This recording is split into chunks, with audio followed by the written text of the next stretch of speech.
नमस्कार बच्चों, welcome to education therapy. मैं हूं अखिलेश प्रताप सिंह। बच्चों, आज मैं आप लोगों को उत्तर प्रदेश बोर्ड कक्षा 6 विषय विज्ञान में प्रकाश जो पाठ है उसको पढ़ाऊंगा। प्रकाश पाठ जो कक्षा 6 की जो विज्ञान की किताब है उसमें पाठ नंबर 14 है, इकाई 14। ठीक, तो प्रकाश या उसी को हम लाइट भी कहते हैं। इस पाठ को पढ़ना शुरू करते हैं। देखते हैं इस पाठ में हमको क्या क्या पढ़ना है, क्या क्या चीज़ें, कौन कौन से टॉपिक हैं, कौन कौन से बिंदु हैं, सभी के बारे में हम यहाँ इस पाठ में जानेंगे। शुरू करने से पहले अगर आप लोग मुझसे सोशल मीडिया पे जुड़ना चाहते हैं तो मेरे यूट्यूब चैनल को सब्सक्राइब करिए। अगर आप लोग ने पहले से ही सब्सक्राइब किया हुआ है तो बेल आइकन को भी ज़रूर दबा दें, और साथ साथ जो वीडियो आप देख रहे हैं और बाकी सारी वीडियोस को अगर आपको पसंद आती हैं तो आप इसको ज़्यादा से ज़्यादा लाइक और शेयर भी करें। अगर आप यूट्यूब के अलावा और भी किसी सोशल मीडिया पे आप जुड़ना चाहते हैं मुझसे, तो इंस्टाग्राम पे जुड़ने के लिए आप इस लिंक पे क्लिक करके मुझे फॉलो कर सकते हैं। फेसबुक पेज पे जुड़ने के लिए आप इस लिंक के द्वारा आप मुझसे एजुकेशन थेरेपी नाम से जो पेज है आप उससे जुड़ सकते हैं। अगर आप मुझसे टेलीग्राम पे जुड़ते हैं तो आपको सारी वीडियोस और सारे जो लेसन्स हैं, जो पाठ हैं, उसके जो अभ्यास प्रश्न हैं, उस सब के पीडीएफ फाइल आपको टेलीग्राम चैनल पे मिल जाएंगे। तो इन सभी माध्यम का उपयोग करके आप मुझसे सोशल मीडिया पे जुड़ सकते हैं। तो शुरू करते हैं पाठ को। देखते हैं, पाठ का नाम है प्रकाश। इस पे पाठ में हमको क्या क्या पढ़ना है, कौन कौन से बिंदु पे ध्यान देना है, वो देखते हैं। देखिए, पहला बिंदु है प्रकाश के स्रोत एवं उसकी विशेषताएं। दूसरा बिंदु देखते हैं प्राकृतिक एवं मानव निर्मित प्रकाश स्रोत।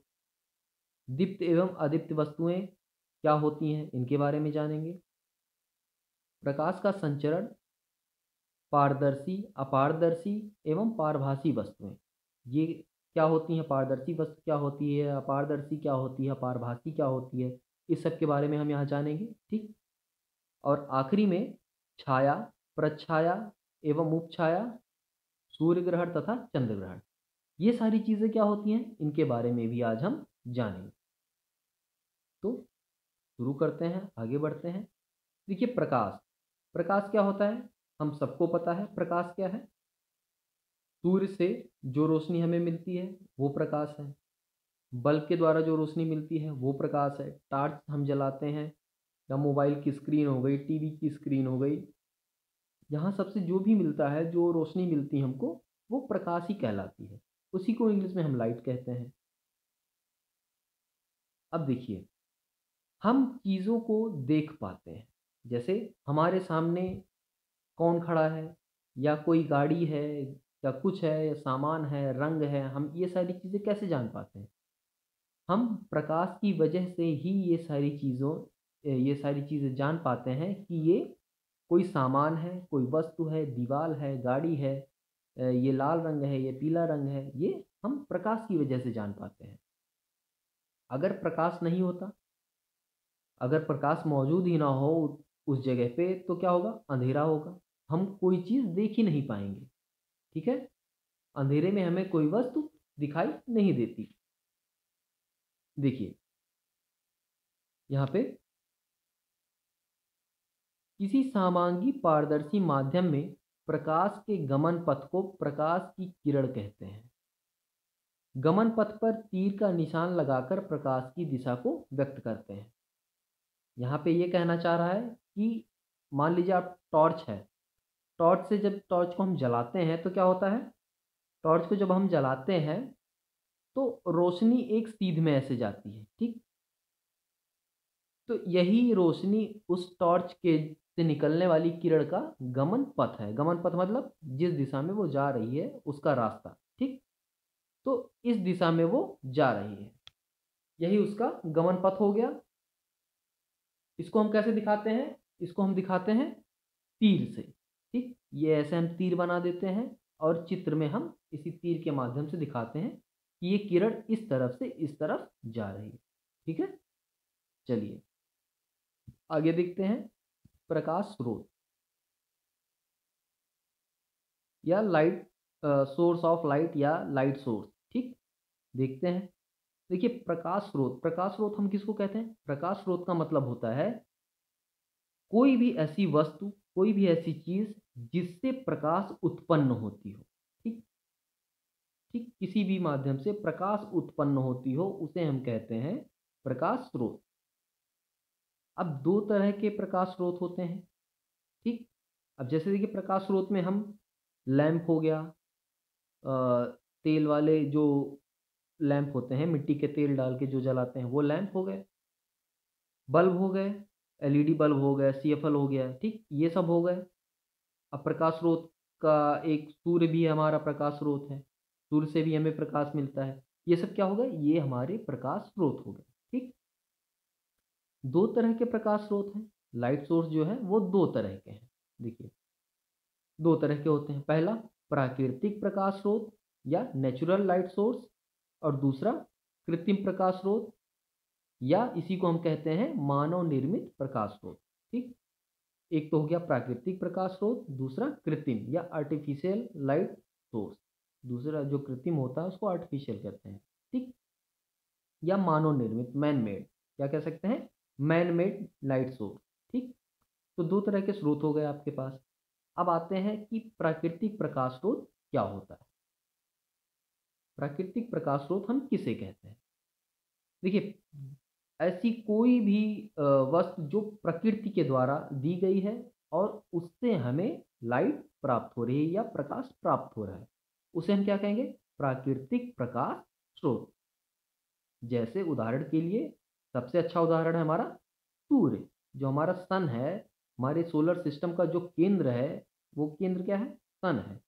सन ही है जो हमारे सोलर सिस्टम या हमारा जो सौरमंडल है उसमें सभी ग्रहों को रोशनी देता है, प्रकाश पहुंचाता है। तो जो सूर्य है वो एक नेचुरल सोर्स है लाइट का या प्रकाश का। ठीक, तो ये देखिए यहाँ पे लिखा हुआ है ऐसे प्रकाश स्रोत जो हमें प्राकृतिक रूप से प्राप्त होते हैं, जैसे प्राकृतिक प्रकाश स्रोत कहलाते हैं। यानी हर वो चीज जो प्रकृति ने बना दिया है और उस वस्तु से हमें लाइट प्राप्त हो रही है, प्रकाश प्राप्त हो रहा है, उसे हम प्राकृतिक प्रकाश स्रोत कहेंगे। उदाहरण के लिए हमारा सूर्य हो गया, तारे भी हो गए। लेकिन दिक्कत क्या है?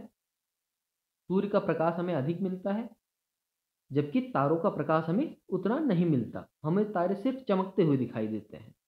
क्यों? क्योंकि तारों की दूरी जो है वो हमारे पृथ्वी से बहुत ज़्यादा है, बहुत ही ज़्यादा है। तो कुछ तारे सूरज से जो हमारे सन का आकार है, सूर्य का आकार है, उससे भी बड़े हैं, लेकिन अब दूरी अधिक होने के कारण वो हमें प्रकाश उतनी मात्रा में नहीं दे पाते। बहुत सिर्फ देखने भर का ही प्रकाश हमको दिखाई देता है उसमें। ठीक है, हालांकि प्रकाश उनमें भी होता है, तभी तो वो हमको दिखाई देते हैं। उनके अंदर प्रकाश है तभी वो हमको दिखाई देते हैं। ठीक है, तो सूर्य तथा तारे प्राकृतिक प्रकाश स्रोत हैं। ठीक है, हमें पृथ्वी पर पर्याप्त मात्रा में प्रकाश सूर्य से ही प्राप्त होता है। कुछ तारे भले ही सूर्य से कई गुना बड़े हैं, किंतु पृथ्वी से उनकी दूरी बहुत अधिक है, अतः वे कम चमकदार तथा छोटे दिखाई पड़ते हैं। तो यही कारण है कि तारे भले सूर्य से बड़े हों, लेकिन दूरी अधिक होने के कारण वो अधिक प्रकाश हमें नहीं दे पाते। ठीक है, चलिए अब देखिए पृथ्वी से सूर्य की दूरी लगभग 15 करोड़ किलोमीटर है। कितनी दूरी है? 15 करोड़ किलोमीटर। ये तो है हमारा सूर्य क्या है? प्राकृतिक प्रकाश का स्रोत। ठीक, साथ साथ जो जीव है, कुछ जीव भी ऐसे हैं जैसे जुगनू। आपने देखा होगा जुगनू क्या है? उड़ता रहता है, जलता रहता है, बुझता रहता है, जलता रहता है, बुझता रहता है। जुगनू है ना ऐसा। कुछ समुद्री मछलियां भी होती हैं जो प्रकाश उत्पन्न करती हैं। ठीक, तो ये भी प्राकृतिक स्रोत में आते हैं। प्रकृति ने जीवों को बनाया है और वो जीव अगर प्रकाश उत्पन्न कर रहे हैं तो उसे प्राकृतिक स्रोत में ही गिना जाएगा। ठीक है, तो सूर्य हो गया, जुगनू हो गए, मछलियां हो गई कुछ। ठीक, तारे हो गए, ये सब क्या है? प्राकृतिक स्रोत हैं प्रकाश के। चलिए अब आते हैं मानव निर्मित प्रकाश स्रोत या कृत्रिम प्रकाश स्रोत। ठीक, इसे हम कृत्रिम प्रकाश स्रोत या मानव निर्मित प्रकाश स्रोत भी कहते हैं।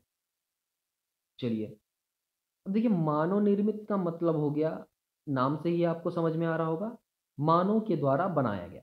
मतलब मानव ने कोई भी ऐसी चीज बनाई हो जिससे प्रकाश उत्पन्न होता हो, उसे हम कहते हैं मानव निर्मित या कृत्रिम प्रकाश के स्रोत। अब उदाहरण के लिए आपको पता ही होगा, बल्ब हो गया, एलईडी बल्ब हो गए, सीएफएल हो गए, या फिलामेंट वाले बल्ब हो गए, या लालटेन हो गया, लैंप हो गया, मोमबत्ती हो गया। ये सब क्या है? ये सब मानव निर्मित प्रकाश स्रोत हैं। ठीक है, चलिए, जिन प्रकाश स्रोतों का निर्माण मनुष्य द्वारा किया जाता है उन्हें मानव निर्मित प्रकाश स्रोत कहते हैं, या मैन मेड लाइट सोर्स या source of light by man made devices कहते हैं। ठीक है, जैसे जलती हुई मोमबत्ती या मोमबत्ती। जलती हुई मोमबत्ती ने, यहाँ मोमबत्ती भी कहेंगे, तो मोमबत्ती को भी इंसान ने ही बनाया है। जब उसे जलाएंगे तो वो प्रकाश देगा। ठीक है, दीपक हो गया, लालटेन, विद्युत बल्ब, ट्यूबलाइट, सीएफएल, एलईडी आदि मानव निर्मित प्रकाश स्रोत हैं। चलिए, अब ये देखिए, यहाँ पे चित्र भी बना है। ये बल्ब हो गया, ये एलईडी हो गई, सीएफएल हो गया, ये लालटेन हो गया, ये टॉर्च हो गया। ठीक, ये सारे क्या हैं? डिवाइस हैं जो हम प्रकाश उत्पन्न करते हैं, और ये बनाए गए हैं किसके द्वारा? ये बनाए गए हैं मानव के द्वारा। ठीक है, चलिए, आज अब यहाँ देखिए, मोमबत्ती, मिट्टी के तेल के दीपक, लालटेन आदि से कम प्रकाश प्राप्त होता है तथा इनसे निकलने वाले गैसों से वातावरण भी प्रदूषित होता है। ठीक, हम लैंप जलाते हैं, मोमबत्ती जलाते हैं, इनसे क्या होता है? गैसें निकलती हैं जिससे वातावरण भी प्रदूषित होता है। वहीं हम सीएफएल, एलईडी, विद्युत बल्ब जलाते हैं, तो इसकी तुलना में वो जो है, विद्युत बल्ब की तुलना में जो सीएफएल और एलईडी होते हैं वो क्या होते हैं? विद्युत या बिजली का खर्च जो है वो कम करते हैं। इसीलिए देखिए, आजकल बल्ब की जगह पे एलईडी और सीएफएल का चलन ज़्यादा हो गया है। लोग एलईडी बल्ब का ही इस्तेमाल ज़्यादा करते हैं। क्यों?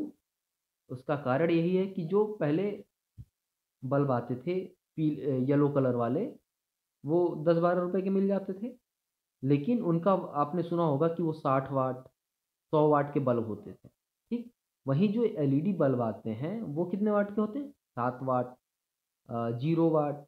0 वाट का तो कुछ होता नहीं, उसको बस नाम कह दिया गया है 0 वाट का। ठीक है, तो 7 वाट, 15 वाट, 10 वाट, 9 वाट, इस तरह के बल्ब आते हैं। और जो येलो वाला बल्ब था, पीला वाला बल्ब, उससे ज़्यादा रोशनी देते हैं। 9 वाट का बल्ब आप अगर एलईडी बल्ब लगाते हैं तो 100 वाट से ज़्यादा की रोशनी दे देगा आपको। 100 वाट और 9 वाट में फ़र्क देख लिए, लगभग 10 गुने का फ़र्क है। 10 गुने से ज़्यादा का ही फ़र्क है। ठीक है, तो इसीलिए विद्युत बल्ब की तुलना में सीएफएल और एलईडी कम बिजली खाते हैं तथा अधिक प्रकाश उत्सर्जित करते हैं। चलिए, अब आते हैं दीप्त एवं अदीप्त वस्तुएं। दीप्त क्या होती हैं, अदीप्त वस्तुएं क्या होती हैं, ये जानते हैं। देखिए, वे वस्तुएं जो स्वयं प्रकाश उत्पन्न करती हैं दीप्त वस्तुएं कहलाती हैं। तो इसका एक उदाहरण आप याद रखेंगे। इसका एक उदाहरण है सीधा सा सूर्य। जो हमारा सूर्य है वो खुद ही प्रकाश उत्पन्न करता है। ठीक है, प्रकाश उत्पन्न करता है, दूसरों को प्रकाश देता है। तो सूर्य इसका सबसे अच्छा उदाहरण है दीप्त वस्तुएं का। दीप्त वस्तु का उदाहरण सबसे अच्छा है क्या? सूर्य, हमारा सन। क्या होती हैं दीप्त वस्तुएं? ऐसी वस्तुएं जो स्वयं प्रकाश उत्पन्न कर पाती हों, उन्हें हम दीप्त वस्तुएं कहते हैं। अब जैसे जलती हुई मोमबत्ती, मोमबत्ती जब जल रही है तो जाहिर सी बात है वो खुद से ही प्रकाश उत्पन्न कर रही है। ठीक है, सूर्य हो गया हमारा, सूर्य भी हमारा खुद से ही प्रकाश उत्पन्न करता है। ठीक, तारे हो गए, लैंप, लैंप में जब लैंप जल रहा है तो जाहिर सी बात है खुद से ही प्रकाश उत्पन्न करेगा।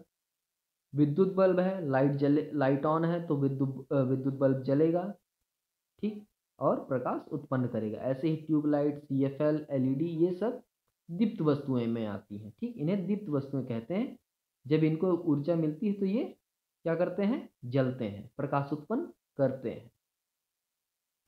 अब देखिए, जो वस्तुएं स्वयं प्रकाश उत्पन्न नहीं करती उन्हें अदीप्त वस्तुएं कहते हैं। क्या हो गया? ऐसी वस्तुएं जो स्वयं प्रकाश उत्पन्न ना कर पाए उन्हें हम कहते हैं आदीप्त वस्तुएं। ठीक, उदाहरण के लिए कुर्सी, मेज, सड़क, गिट्टी, पत्थर, जो भी है, ठीक, पुस्तक, चंद्रमा, ये सब। अब आप कहेंगे चंद्रमा, चंद्रमा कैसे हो गया? चंद्रमा तो रात में चमकता है। देखिए, चंद्रमा के पास अपनी कोई ऊर्जा या कोई रोशनी नहीं होती, कोई प्रकाश नहीं होता। चंद्रमा चमकता क्यों है? क्योंकि वो प्रकाश लेता है किससे? सूर्य से। सूर्य का प्रकाश जब तक उस पे पड़ता है तब तक चंद्रमा चमकता है। जैसे ही सूर्य का प्रकाश चंद्रमा पे पड़ना बंद हो जाता है, सूर्य का चमकना, सॉरी, सूर्य का प्रकाश चंद्रमा पे पड़ना बंद होता है तो चंद्रमा दिखना भी बंद हो जाता है। ठीक, चंद्रमा दिखाई देना ही बंद हो जाएगा अगर सूर्य का प्रकाश चंद्रमा पे ना पड़े तो। ठीक है, तो चंद्रमा सूर्य से लाइट प्रकाश लेता है खुद को दिखाने के लिए या खुद को चमकाने के लिए, ऐसा हम कह सकते हैं। ठीक है, तो इसीलिए चंद्रमा को हम कहते हैं अदीप्त वस्तुएं। ठीक है, देखिए उदाहरण में तो दिया ही है, मेज, कुर्सी, चारपाई, पुस्तक, दर्पण, चंद्रमा आदि अदीप्त वस्तुएं। चांदनी रात में चंद्रमा से प्रकाश प्राप्त होता है किंतु चंद्रमा स्वयं दीप्त नहीं है। क्यों? देखिए, चंद्रमा के तल से सूर्य के प्रकाश के परावर्तन द्वारा प्रकाश प्राप्त होता है, अतः चंद्रमा अदीप्त है। यानी जब सूर्य का लाइट, ये सूर्य है, ठीक, सूर्य की रोशनी जब चंद्रमा पे पड़ती है तो यहाँ से लाइट रिफ्लेक्ट होती है, चारों ओर रिफ्लेक्ट होती है, तब जाके चंद्रमा हमको दिखाई देता है। ठीक है, इसीलिए चंद्रमा को अदीप्त कहा गया है। चलिए, प्रकाश का संचरण। देखिए, प्रकाश का संचरण का मतलब, यहाँ पे संचरण का क्या मतलब? संचरण का मतलब है कि प्रकाश चलती कैसे है। ठीक है, किस दिशा में चलती है, ऊपर, नीचे, राइट, लेफ्ट, तिरछा, मिर्चा, कैसे चलती है? तो सीधा सिंपल सा इसका जवाब है, प्रकाश हमेशा एक सीधी सरल रेखा में चलती है। प्रकाश हमेशा एक सीधी सरल रेखा में गमन करती है या चलती है। ठीक है, प्रकाश पथ। देखिए, अब कभी भी ध्यान दीजिए, मान लीजिए आपने सामने एक बल्ब जला लीजिए।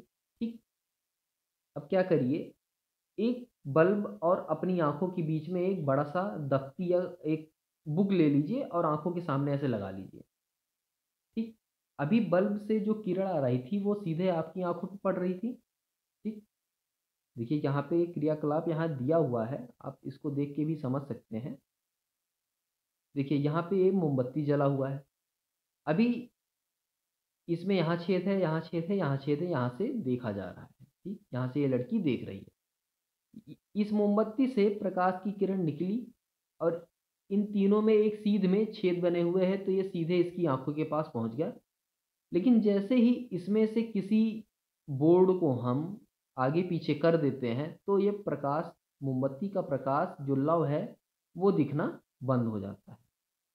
तो इससे ये साबित होता है कि जब तक किरण एक सीध में रहेगी, किरण तो हमेशा सीध में रहेगी, यानी अब इसके सिधाई में आने के लिए जब तक रास्ता बना रहेगा तब तक वो प्रकाश हमको दिखाई देगा। जैसे ही उसके रास्ते में कुछ अवरोध हम लगा देंगे तो वो प्रकाश हमको दिखना बंद हो जाएगा या कम हो जाएगा। ठीक है, तो इससे ये साबित होता है कि प्रकाश जो है वो एक सीधी रेखा में चलता है।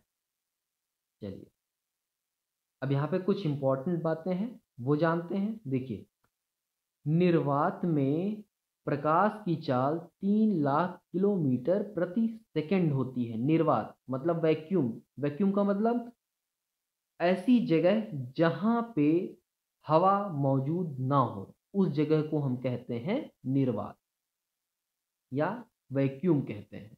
निर्वात को ही इंग्लिश में वैक्यूम कहा जाता है, ऐसी जगह जहां पे हवा मौजूद ना हो उसे हम निर्वात कहते हैं। तो निर्वात में जो चाल है प्रकाश की वो क्या है? 3 लाख किलोमीटर प्रति सेकेंड। अब देखिए, सूर्य से पृथ्वी के बीच में पृथ्वी का वायुमंडल है। अब पृथ्वी के वायुमंडल के बीच में जितना भी क्षेत्र है, उस क्षेत्र में जो भी क्षेत्र बचा हुआ है, पृथ्वी का वायुमंडल, उसके बाद सूर्य के बीच में जो भी क्षेत्र है, वो सब क्या है, वो निर्वात है, ठीक, वैक्यूम है। तो इस वैक्यूम होने के कारण बाद भी प्रकाश वहां से लेके हमारे पृथ्वी तक आ जाता है, ठीक है। तो चाल क्या हो गई, 3 लाख किलोमीटर प्रति सेकेंड। फिर अगला बिंदु देखते हैं। ये 3 लाख किलोमीटर प्रति सेकंड हो गया प्रकाश की चाल निर्वात में। सूर्य से पृथ्वी तक प्रकाश 500 सेकंड में पहुंचता है। ये भी आप याद कर लेंगे। सूर्य से पृथ्वी तक जो प्रकाश पहुंचता है, वो पहुंचता है कितने, 500 सेकंड में, ठीक। अगला देखते हैं। किसी अन्य पारदर्शी माध्यम में प्रकाश की चाल निर्वात में प्रकाश की चाल से कम होती है। देखिए, निर्वात में जो चाल है प्रकाश, वो है 3 लाख किलोमीटर प्रति सेकंड। अब यही चाल अगर प्रकाश की कही जाए कि पानी में बताइए, एक स्वच्छ पानी है, उसमें प्रकाश की चाल क्या होगी, तो जाहिर सी बात है, जो निर्वात में चाल है प्रकाश की, उससे धीमी चाल होगी या कम चाल होगी पानी में प्रकाश, ठीक है। यानी सबसे ज़्यादा चाल प्रकाश की होती है निर्वात में। बाकी किसी भी माध्यम में अगर आप इसको देखेंगे तो प्रकाश की चाल निर्वात की तुलना में कम ही होगी किसी और माध्यम में, ठीक है। यानी सबसे अधिक चाल होगी हमारी निर्वात में। बाकी पानी में, हवा में या पारदर्शी कांच में अगर आप पूछते हैं कि प्रकाश की चाल क्या होगी, तो निर्वात में जो प्रकाश की चाल है उससे हमेशा कम ही होगी, चाहे थोड़ा सा ही कम होगा लेकिन कम होगा। चलिए, अब आते हैं हम पारदर्शी, अपारदर्शी तथा पारभासी वस्तुएं। पारदर्शी, अपारदर्शी तथा पारभासी वस्तुएं। देखिए, पारदर्शी तो आपको पता होगा। पारदर्शी का मतलब होता है, साधारण भाषा में हम कहें तो, जिस वस्तु के आर पार हम साफ साफ देख सकें, उसे हम पारदर्शी कहते हैं। विज्ञान की भाषा में हम कहें तो हम कहेंगे, जिस वस्तु के आर पार प्रकाश की किरण आ जा सके, उसे पारदर्शी कहेंगे। क्या कहेंगे, जिस वस्तु के आर पार इधर उधर प्रकाश की किरण सरलता से आ जा सके, उसे हम कहते हैं क्या, पारदर्शी, ठीक है। अब अपारदर्शी क्या हुआ, ये तो पारदर्शी हो गया। देखिए, ऐसी वस्तुएं जिनसे होकर प्रकाश आर पार निकल जाता है, उन्हें पारदर्शी कहते हैं। इंग्लिश में इसी को हम कहते हैं क्या, ट्रांसपेरेंट। तो ये हो गए ट्रांसपेरेंट वस्तुएं। जैसे स्वच्छ कांच। स्वच्छ कांच का मतलब जो पारदर्शी कांच होता है, जिसके आर पार हम देख सकते हैं। स्वच्छ जल, एकदम साफ सुथरा पानी। और ग्लिसरीन, तो ये क्या है, ग्लिसरीन में भी प्रकाश आर पार आ जा सकता है। तो ये तो हो गया पारदर्शी की वस्तुएं। अब आते हैं अपारदर्शी। अपारदर्शी का मतलब क्या होता है, अपारदर्शी का मतलब होता है ऐसी वस्तुएं जिनके आर पार प्रकाश आ जा ना सके, या साधारण भाषा में अगर कहेंगे हम तो क्या कहेंगे, जिनके आर पार हम देख ना सके, वो हो गए अपारदर्शी। तो देखिए, ऐसी वस्तुएं जिनसे होकर प्रकाश बिल्कुल नहीं निकल पाता, उन्हें अपारदर्शी या इंग्लिश में कहते हैं ऑब्क्यूब, ठीक। इंग्लिश में कहते हैं ऑब्क्यूब या हिंदी में अपारदर्शी वस्तुएं कहते हैं। जैसे दफ्ती का टुकड़ा, लकड़ी का टुकड़ा, कुर्सी, धातु की चादर, जो दर्पण होता है, दर्पण मतलब जिस शीशे में हम अपना मुंह देखते हैं, चेहरा देखते हैं, वो दर्पण आदि, ठीक। अब आते हैं पारभासी। देखिए, पारभासी क्या होता है, ऐसी वस्तुएं जिनसे होकर प्रकाश का केवल आंशिक भाग बाहर निकलता है, उन्हें पारभासी कहते हैं। इसको इंग्लिश में ट्रांसलूसेंट कहते हैं, ठीक है। इंग्लिश में क्या कहते हैं, ट्रांसलूसेंट। इसी को हम कहते हैं पारभासी, ठीक। तो ये वस्तुएं, अब देखिए इसको हम क्या कहेंगे, इसको हम कहेंगे ऐसी वस्तुएं जिनसे प्रकाश आर पार जा सके लेकिन बहुत कम मात्रा में, ठीक है। प्रकाश आर पार जा सके लेकिन बहुत ही कम मात्रा में, तो ऐसी वस्तुओं को हम कहते हैं पारभासी, ठीक है। जैसे घिसा हुआ कांच, ट्रेसिंग पेपर, तेल लगा हुआ कागज, ठीक है। तो ये सब क्या है, ये इनको हम कहते हैं पारभासी। साधारण भाषा में ऐसी वस्तु जिससे हम दूर आर पार बहुत कम मात्रा में देख सके या धुंधला देख पाए, ठीक है। आंशिक रूप से ही दूसरी तरफ की चीज हम देख पाए जिन वस्तुओं से, उसे हम पारभासी कहते हैं। चलिए अब आते हैं छाया, प्रछाया तथा उपछाया। देखिए छाया तो हमको पता है, छाया जो परछाई होती है उसी को हम कहते हैं छाया। परछाई कैसे बनती है, देखिए मान लेते हैं कि ये सूर्य है, ठीक। सूर्य हमको प्रकाश देता है। अब प्रकाश हम किसी वस्तु से पैदा करें, चाहे सूर्य हो या टार्च हो या लाइट हो, ठीक। हमको बस ये मानना है कि प्रकाश एक तरफ से पैदा हो रही है। यहाँ पे कोई इंसान ऐसे खड़ा है, ठीक है, मान लीजिएगा ऐसे ये कोई इंसान है खड़ा है, तो प्रकाश इस तरफ से इसके ऊपर पड़ेगी, ऐसे इस दिशा से आएगी, इस पे पड़ेगी। तो जो ये जगह होगी, इस जगह पे क्या बनेगा, इस जगह पे बनेगा इसकी छाया। इस व्यक्ति की छाया बनेगी इस जगह पे, ठीक है। इसी को हम बोलते हैं परछाई या छाया। यानी जिस तरफ से प्रकाश आएगा और बीच में प्रकाश के जब कोई अवरोध होगा, अब यहाँ पे अवरोध क्या है, ये इंसान, ये जो खड़ा है ये इंसान अवरोध है। तो अवरोध के आगे, अवरोध के इस तरफ, ठीक, प्रकाश के किरण की ही दिशा में, अवरोध के बाद प्रकाश के किरण की दिशा में जो अवरोध है उसके बाद हमारी परछाई बनती है, इसी को हम कहते हैं छाया या परछाई। चलिए तो ये तो है परछाई, ठीक। अब परछाई के बाद ये जो प्रछाया और आपका है उपछाया, ठीक, ये कैसे बनता है, ठीक। अब हम जानते हैं कि आखिर इस ये बनते कैसे हैं, या एक उपछाया प्रछाया होता क्या है। तो पहले तो जानते हैं छाया प्रछाया उपछाया क्या होता है। तो छाया तो आप जान गए, परछाई को ही छाया कहते हैं, ठीक। जब प्रकाश के विस्तारित स्रोत से अपारदर्शी वस्तु की छाया बनती है तब यह छाया एक समान काली नहीं होती। तो जो छाया बनती है, परछाई बनती है, वो एकदम एक समान काली नहीं होती। परछाई कैसी होती, काली ही तो होती है। परछाई जो बनती है वो काले कलर की होती है ना, काले रंग की। तो वो परछाई जो बनती है वो हर जगह पे एक समान का काला नहीं होता, ठीक। कहीं पे ज़्यादा काला होगा तो किनारे पे हल्का काला होगा, ठीक। तो इसीलिए इस छाया में दो भाग होते हैं, यानी इस छाया को हम दो भागों में बांट देते हैं। जो छाया का मध्य भाग होता है या अधिक काला भाग होता है उसे हम प्रच्छाया कहते हैं, और वहीं प्रच्छाया के चारों ओर जो कम काला भाग होता है उसे हम उपछाया कहते हैं। देखिए अब इसकी प्रक्रिया को समझते हैं। देखिए यहाँ पे, यहाँ समझते हैं। देखिए ये एक चित्र है, यहाँ पे, यहाँ से हम समझेंगे। देखिए ये टॉर्च है और ये एक गेंद है, ठीक।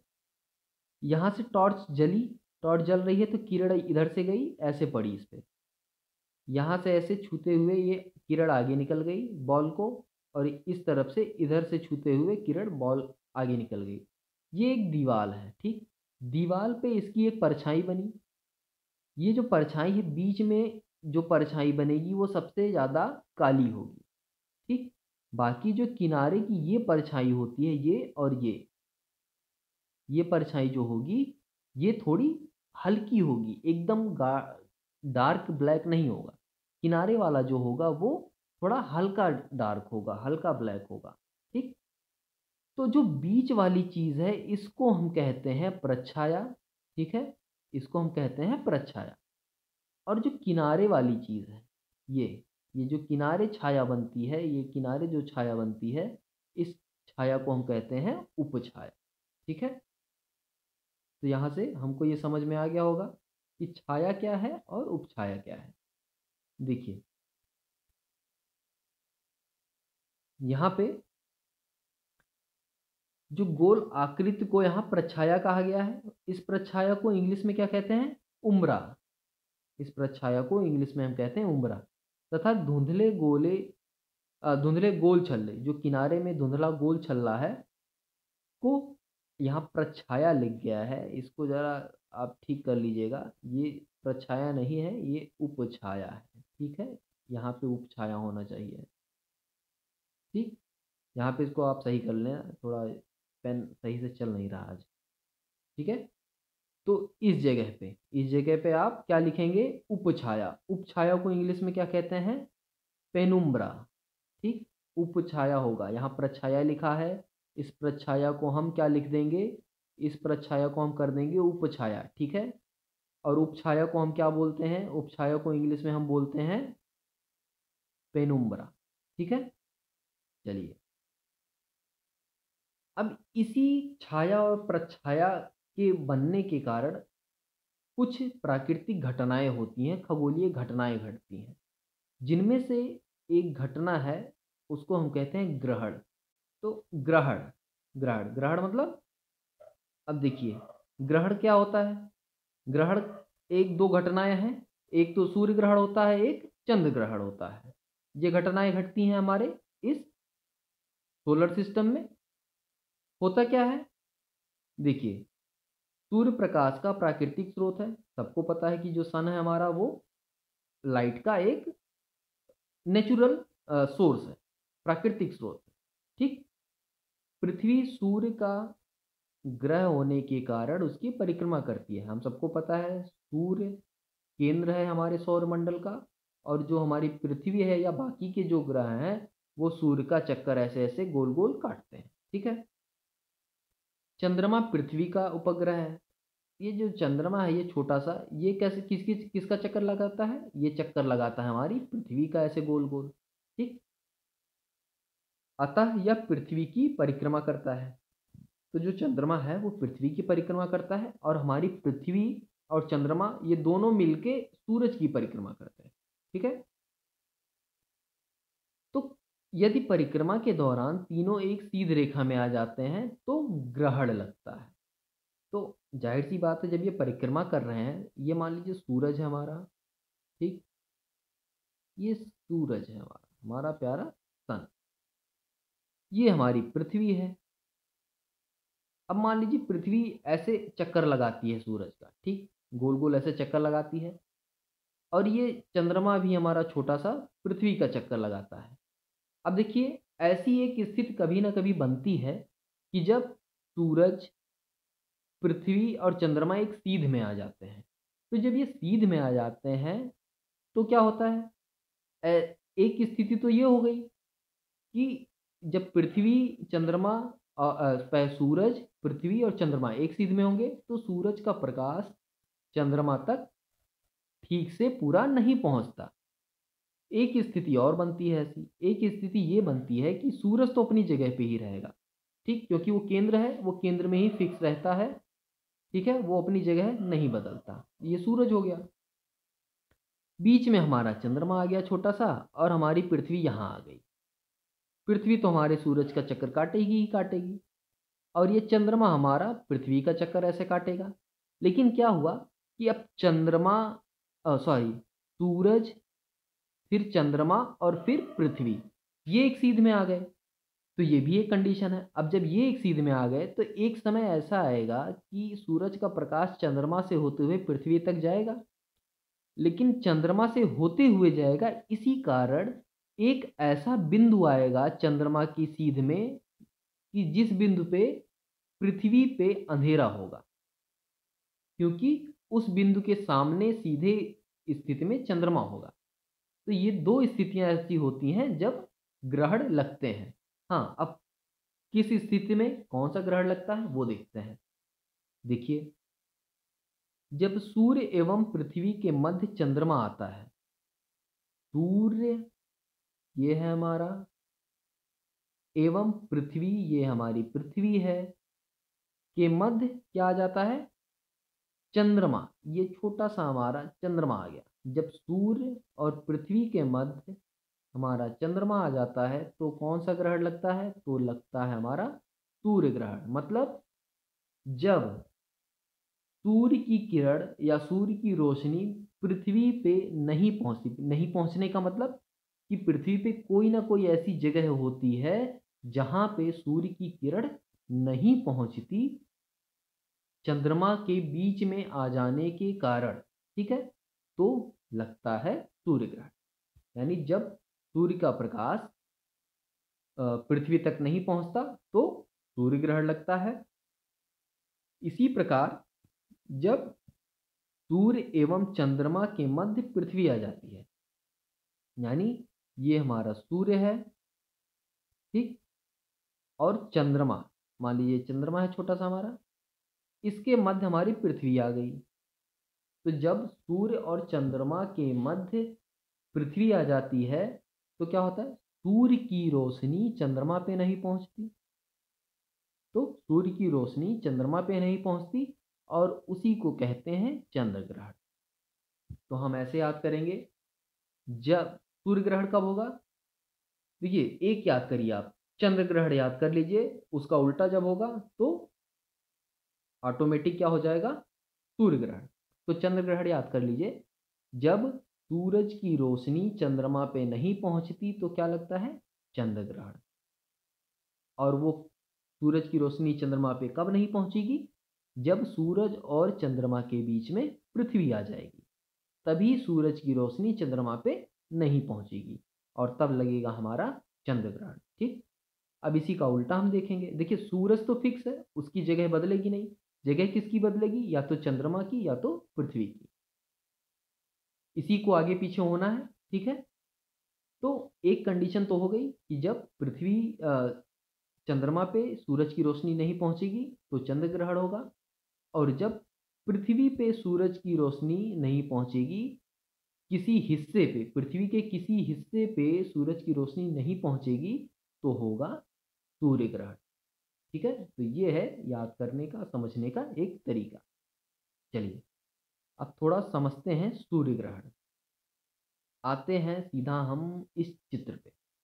इस चित्र को आप देखिए, आपको सूर्य ग्रहण समझ में आ जाएगा। हालांकि मैंने पहले ही आपको समझा दिया है, इसमें हम थोड़ा समझेंगे छाया प्रछाया भी।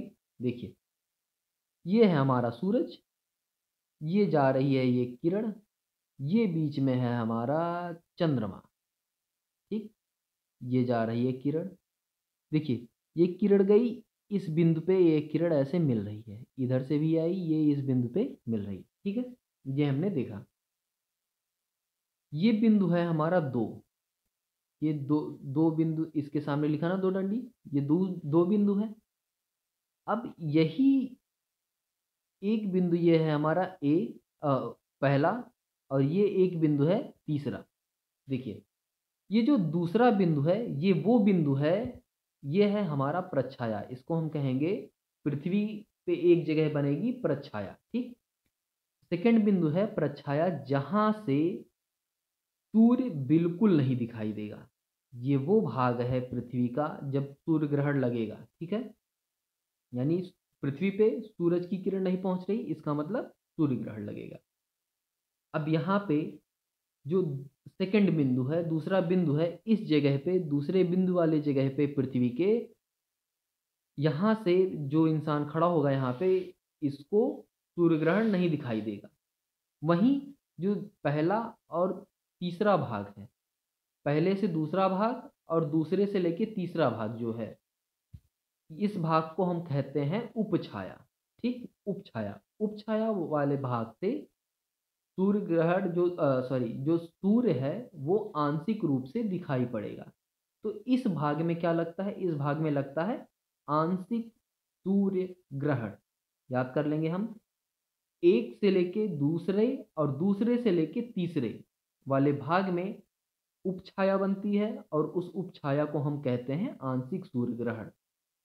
लेकिन जो दूसरा वाला बिंदु है, सेकंड बिंदु है, उस बिंदु पर, ठीक, क्या कह रहे हैं, ध्यान से सुनिए, उस बिंदु पर पूर्ण सूर्य ग्रहण लगेगा। यानी उस बिंदु पर अगर कोई इंसान है तो उसको सूर्य या प्रकाश बिल्कुल दिखाई नहीं देगा। ये है क्लियर, ये एकदम इसी को कहते हैं सूर्य ग्रहण। ठीक है, चलिए आते हैं यहाँ पे। देखिए, चंद्रमा की प्रछाया पृथ्वी पर बनती है। प्रछाया मतलब ये जो दूसरा बिंदु है, यही मैंने कहा ना, पर बनती है और पृथ्वी के इस स्थान से हमें सूर्य दिखाई नहीं देता तथा अंधेरा हो जाता है।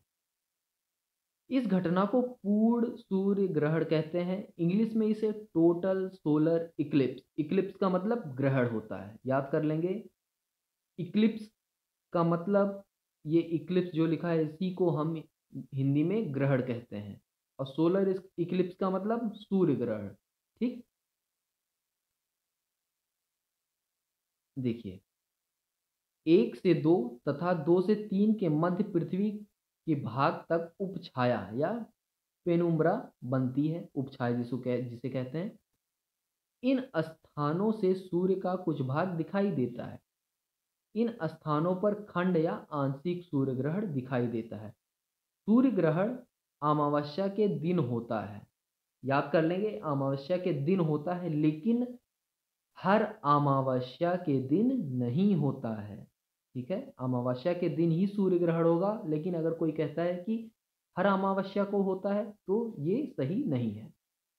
किसी किसी अमावस्या को सूर्य ग्रहण नहीं होता, कभी कभी अमावस्या होती है लेकिन सूर्य ग्रहण नहीं होता। ठीक है, लेकिन जब भी होगा वो अमावस्या का ही दिन होगा।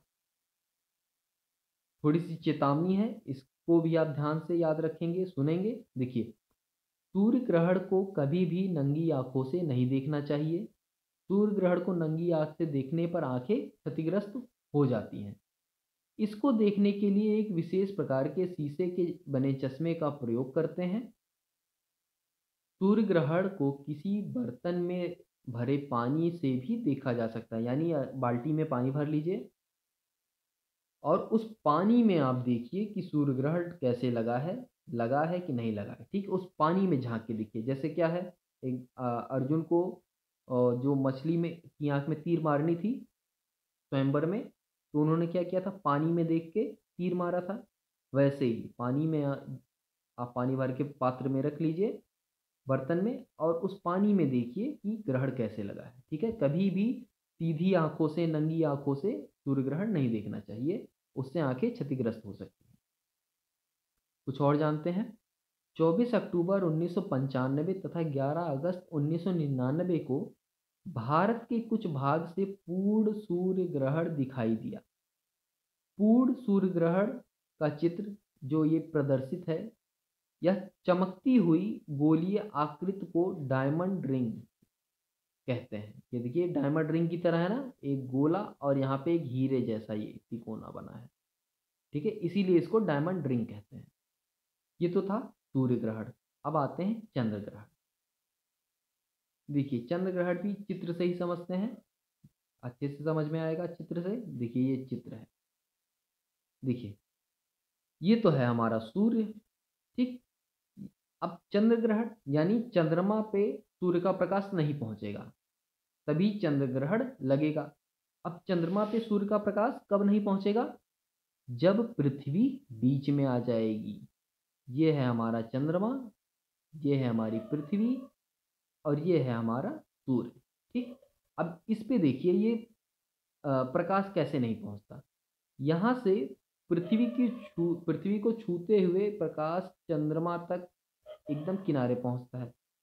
इधर से भी जब किरणें जाती हैं तो ये चंद्रमा को छू के आगे निकल जाती हैं। तो ये जो एक समय होता है जिस समय जो प्रकाश है सूर्य का वो बिल्कुल भी चंद्रमा पे नहीं पहुंचता। कारण क्या है, एक तो चंद्रमा का आकार छोटा है पृथ्वी से, और थोड़ी दूरी भी होने के कारण पृथ्वी पे प्रकाश पहुंच जाता था, इसलिए क्योंकि चंद्रमा का आकार पृथ्वी से छोटा है। चंद्रमा अगर आगे होगा तो भी पृथ्वी के कई हिस्सों पे प्रकाश पहुंच जाता था, लेकिन चंद्रमा के साथ यही, यहाँ पे पृथ्वी जब आगे आ गई तो पृथ्वी का आकार बड़ा होता है। पृथ्वी का जब आकार बड़ा हो गया तो क्या होगा, देखिए, तो यहाँ पे ये तो हो गया है बिल्कुल अंधेरा। ठीक, ये इसी पूरा अंधेरा हो गया, इसलिए इस पूरे पे प्रछाया बन गई। अब प्रछाया बन गई तो आपने देखा होगा कि कुछ समय के लिए, किसी 1-2 दिन के लिए चंद्रमा हमको दिखाई नहीं देता। ये वही स्थिति होती है जब चंद्रमा नहीं दिखाई देता, चंद्रमा पूर्ण रूप से प्रछाया में चला जाता है। ठीक? जब चंद्रमा उपछाया में आता है या आना शुरू होता है, तो धीरे-धीरे चंद्रमा फिर हमको दिखाई देना शुरू करता है। ठीक? ये क्या होता है? ये हमको दिखाई देना शुरू करता है।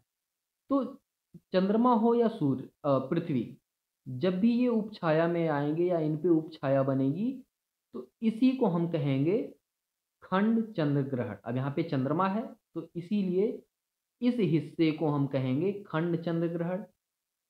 इन दोनों हिस्सों को हम कहेंगे खंड चंद्र ग्रहण। ठीक है? लेकिन ये जो प्रछाया है बीच में, ये पूर्ण चंद्र ग्रहण है। ठीक है? इसे हम कहेंगे पूर्ण चंद्र ग्रहण। उपछाया को, जब चंद्रमा का उपछाया होगा तो खंड चंद्र ग्रहण होगा, और चंद्रमा का जब प्रछाया होगा तो पूर्ण चंद्र ग्रहण होगा। देखिए, जब चंद्रमा पृथ्वी की उपछाया से होकर गुजरता है, तो चंद्रमा के कुछ भाग पर प्रकाश पड़ने लगता है, और यह भाग हमें आंशिक रूप से दिखाई देता है। इस स्थिति को खंड चंद्र ग्रहण या आंशिक चंद्र ग्रहण कहते हैं। चंद्र ग्रहण पूर्णिमा को लगता है। देखिए, सूर्य ग्रहण कब लगता है? अमावस्या को, और चंद्र ग्रहण लगता है पूर्णिमा को। लेकिन ये बात हमेशा याद रखेंगे कि हर पूर्णिमा या हर अमावस्या को ये चंद्र ग्रहण और सूर्य ग्रहण नहीं लगते। ठीक है? ये याद रखेंगे। देखिए, आगे देखते हैं। चंद्र ग्रहण प्रत्येक पूर्णिमा तथा सूर्य ग्रहण प्रत्येक अमावस्या को नहीं लगता, क्योंकि चंद्रमा तथा पृथ्वी के परिक्रमण तल, जिसको बोलते हैं प्लेन ऑफ रिवोल्यूशन इंग्लिश में, ठीक है, एक दूसरे से कुछ झुके हुए हैं। ठीक है? जो प्लेन ऑफ रिवोल्यूशन होता है उस पे दोनों अपने अपने हिसाब से कुछ झुके होते हैं। ठीक है? पृथ्वी अपने हिसाब से कुछ झुकी होती है, चंद्रमा अपने हिसाब से कुछ झुका हुआ है, अर्थात एक तल में नहीं है। इसलिए प्रत्येक पूर्णिमा या अमावस्या को सूर्य, पृथ्वी तथा चंद्रमा के केंद्र एक सीध रेखा पर नहीं होते। तो जब सीध रेखा पे नहीं होंगे तो ग्रहण नहीं लगेगा। ठीक है? इसीलिए कहा जाता है कि हर अमावस्या को सूर्य ग्रहण नहीं लग सकता, और हर अमावस्या पूर्णिमा को चंद्र ग्रहण नहीं लग सकता। ठीक है? ये किसी पूर्णिमा को चंद्र ग्रहण लगेगा और किसी किसी अमावस्या को सूर्य ग्रहण लगेगा। ठीक है? तो ये तो हो गए चंद्र ग्रहण और सूर्य ग्रहण।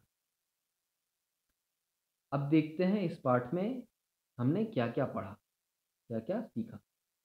पहला देखते हैं, पहला बिंदु, प्रकाश एक ऊर्जा है। ये तो आप पहले से ही जानते होंगे, प्रकाश एक ऊर्जा है। सूर्य एवं तारे प्रकाश के प्राकृतिक स्रोत हैं। विद्युत बल्ब, टार्च, मोमबत्ती आदि मानव के द्वारा निर्मित प्रकाश स्रोत हैं। प्रकाश सदैव सीधी रेखा में चलता है। जिन वस्तुओं से प्रकाश गुजर जाता है उन्हें पारदर्शी वस्तुएं कहते हैं। जिन वस्तुओं से यह नहीं गुजर पाता है उन्हें अपारदर्शी वस्तुएं कहते हैं। जिनसे यह आंशिक रूप से गुजरता है उन्हें पारभासी वस्तुएं कहते हैं। प्रकाश स्रोत के सामने किसी अपारदर्शी वस्तु के आने से वस्तु की छाया बनती है। ठीक है? कोई कोई इंसान खड़ा है और आप कुछ उससे 2 कदम पीछे जाके उसके सामने टॉर्च जला दीजिए। तो जब टॉर्च जलाएंगे तो आप देखेंगे उस इंसान के पीछे, जिस इंसान के सामने आपने टॉर्च जलाया है, उसके पीछे उसकी परछाई बन गई। उसी परछाई को ही हम छाया भी कहते हैं। ठीक है? छाया का मध्य भाग जो अधिक काला होता है उसे प्रछाया कहते हैं, तथा जो कम काला भाग होता है उसे उपछाया कहते हैं। प्रछाया को इंग्लिश में उम्ब्रा कहते हैं और उपछाया को इंग्लिश में पेनुम्ब्रा कहते हैं। ठीक है? सूर्य ग्रहण में सूर्य और पृथ्वी के बीच चंद्रमा के आने से चंद्रमा की छाया पृथ्वी पर पड़ती है। यहाँ पे चंद्रमा की छाया पृथ्वी पे पड़ती है। चीज़ें ठीक है, हम थोड़ा ध्यान से पढ़ेंगे ताकि चीज़ें और क्लियर होती रहें। तो सूर्य ग्रहण में क्या होता है, सूर्य और पृथ्वी के बीच चंद्रमा आने से चंद्रमा की छाया पृथ्वी पर पड़ती है। सूर्य ग्रहण सदैव अमावस्या के दिन पड़ता है। सदैव अमावस्या के दिन ही पड़ेगा, लेकिन हर अमावस्या के दिन नहीं पड़ेगा। वैसे ही चंद्र ग्रहण में सूर्य और चंद्रमा के बीच पृथ्वी के आने से पृथ्वी की छाया चंद्रमा पर पड़ती है। चंद्र ग्रहण सदैव पूर्णिमा के दिन पड़ता है, लेकिन हर पूर्णिमा के दिन नहीं पड़ता। तो ये सारी चीज़ें हमने इस पाठ में सीखी। अब यहाँ से आप लोगों के अभ्यास प्रश्न स्टार्ट हो गए हैं, शुरू हो गए हैं। ये सारे अभ्यास प्रश्न आप प्रयास करेंगे हल करने के लिए, और हल करके अपने जो उत्तर पुस्तिका है आपकी, उसमें ये सारे अभ्यास प्रश्न आप लिखेंगे। उसको उत्तर पुस्तिका में हल भी करके लिखेंगे पूरा, सभी के उत्तर प्रश्नोत्तर सहित कॉपी में आप लिखेंगे। ठीक है, तो ये पाठ आपका समाप्त हो गया है। अब जो अगला पाठ है, हम अगला पाठ जो पढ़ेंगे वो हम अगली वीडियो में पढ़ेंगे। तब तक के लिए धन्यवाद।